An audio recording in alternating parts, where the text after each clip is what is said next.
Alin nga, ano? Ay, nandiyan ka pala. May nabalitaan kami. Ay, naku, kailangan mong malaman to. Aba, naku, kung yan, chismis na naman ha, huwag na lang. Ay, sige. Huwag na. Sige, hindi na lang namin sasabihin sa'yo nakabalik na si Artsy sa Pilipinas. Why? Shh. Bumalik kayo rito. Sabi niyo? Nakabalik na nga. Nakabalik na si Archie. Siya naman galing yung balitang yan. Hoy, chinismis sa amin ni Aling Sonia kanina nung bumibili kami ng manok.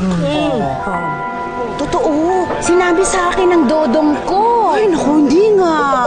Paano naman nalaman ni Dodong? Babe, binida sa akin ni paring Arturo. Talaga? Uy, mga tol, nandito na daw si Archie sa Pinas. Yun ang sabi ni Mrs. Okay lang pa yan. Yun lang. Kaya alam nyo na gagawin nyo, ha? Arturo! Oh? Tumating na lang sila Edgar?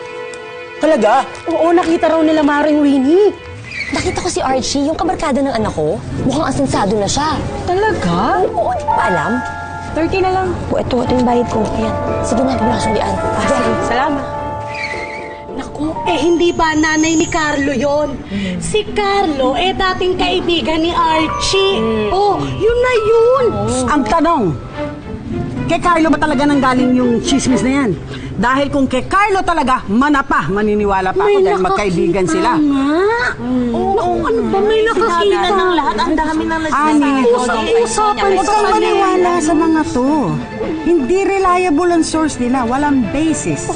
Usap-usapan na sa palengke. Totoo yun ako maniwala. Kayo na naman hindi pa nakakaalam. Kaya ba kayo? Hindi naman magkakaroon ng usok nang walang apoy. Hindi ako maniniwala dyan. Ayaw nilang maniwala. Tayo na lang.